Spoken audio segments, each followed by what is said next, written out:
so, the party has undergone a remarkable transformation from the party of Abraham Lincoln to the party of Donald Trump. Government spending during the war made many northern businessmen really rich. Now, the Republican Party is once again at a major crossroads as it tries to meet the political challenges of the 21st century. Welcome, Party! Today we're going to dive into the rich history of the Republican Party, from its humble beginnings with Abraham Lincoln to its transformation under the leadership of Donald Trump. So get ready. Stop everything you're doing and come with me on this incredible journey through the history of the Republican Party. Today's Republican Party opposes big government. It's culturally conservative. Its demographic support is strongest among white voters, and it usually dominates elections in the South. The party's 2016 presidential nominee has been heavily criticized for inciting racial tensions. But things weren't always this way. Over the past 160 years or so, the party has undergone a remarkable transformation from the party of Abraham Lincoln to the party of Donald Trump. To understand how the GOP got this way, you have to go back to when it first came into existence in 1854, just 7 years before the Civil War. There are two parties at this point, the Whigs and the Democrats. The Republican Party has always been the bastion against government. From Lincoln to Trump, the party has been the voice of fiscal responsibility and also of freedom. Next, with the group Aegis, see how it became the new era of the United States. So let's go back to the roots of the party. America is quickly expanding westward, and there's an intense debate over whether or not new states should permit slavery. The Democratic Party, with strong support in the South, has become increasingly pro-slavery. But the Whigs are divided on the issue. Their northern supporters are really afraid that the growing number of slave states would have too much political influence, which they feared could really hurt free white workers economically. So in 1854, the country is debating whether or not the territories of Kansas and Nebraska should allow slavery. The Whigs can't agree, and the party ends up collapsing. The former Whigs in the North form a new party that will fight against letting slavery expand any further. They call it the Republican Party. By 1860, the Republican Party has become increasingly powerful in the North, enough so that a little-known Republican named Abraham Lincoln wins the presidency. Even though Lincoln promises he won't interfere with slavery in states that already have it, he and his party are still too anti-slavery for the South to tolerate. So 11 southern states secede from the Union, forming the Confederate States of America. The northern states decide to fight to keep the Union together, and the Civil War ensues. The result is a northern victory and the abolition of slavery nationwide. After the war, Republicans begin fighting to ensure that recently freed slaves in the South have their rights. A year after Lincoln's assassination, the party passes the Civil Rights Act of 1866. They fight to make sure that black men have the same right to vote with new laws and constitutional amendments. But something had happened during the Civil War that began changing the young Republican Party. Government spending during the war made many northern businessmen really rich. Gradually, these wealthy financiers and industrialists start taking more and more of a leadership role in the Republican Party. They want to hold on to power, and they don't think that fighting for black rights in a mostly white country is the best way to do that. Meanwhile, the South is resisting these new racial reforms, often violently. And most white Republican voters and leaders now feel that they've done enough for black citizens in the South, and it's time to emphasize other issues. So in 1870, the party basically gives up on reforming the South, deciding instead to leave it to its own devices. The region becomes politically dominated by white Democrats. The founding of the Republican Party was a struggle for freedom and against oppression. From the beginning, the party has shown itself as a defender of the Union and human dignity, a legacy that continues to this day. And in the next segment, see how the Republican Party transformed into a party of progress. And what exactly was its secret to really achieving success in the 1920s and 1930s? You're about to find out now. Fast forward to the new century.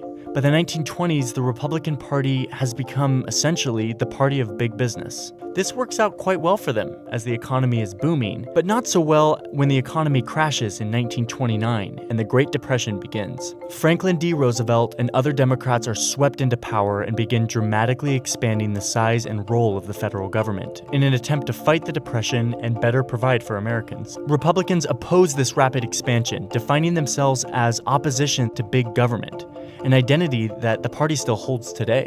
Going into the 50s and 60s, race and the South returned to the forefront of national politics, with the civil rights movement attempting to end segregation and ensure blacks truly have the right to vote. The civil rights debate isn't a purely partisan issue. It's more of a regional issue, with Northerners from both parties supporting it and Southerners from both parties opposing it.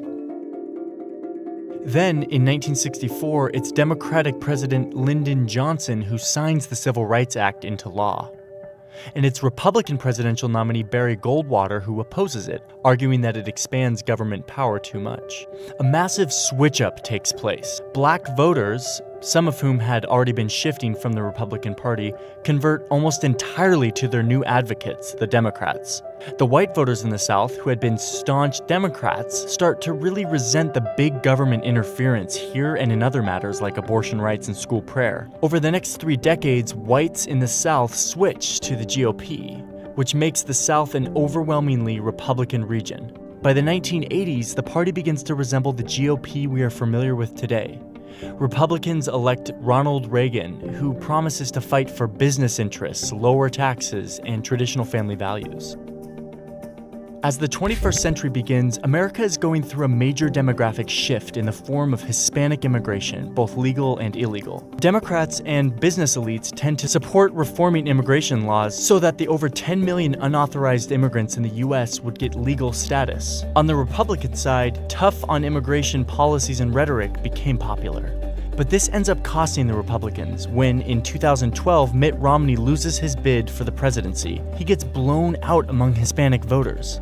Exit polls showed that 71% of them voted for Barack Obama. So the Republican Party starts to look more like a party for white voters in an increasingly non-white country. Given these demographic trends, Republican leaders worry that if they keep losing Hispanic voters by that much, they'll lose their chances of ever winning the presidency. So in 2013, some key Republicans in the Senate, including the rising star Marco Rubio, collaborate with Democrats on an immigration reform bill that would give unauthorized immigrants a path to legal status. In the 1920s, for example, the party solidified itself as the party of business and economic progress. Even after the Great Depression, the Republicans significantly maintained their opposition to the uncontrolled growth of government. And now, in the 21st century, a controversial figure arrives who challenges the status quo, like Trump.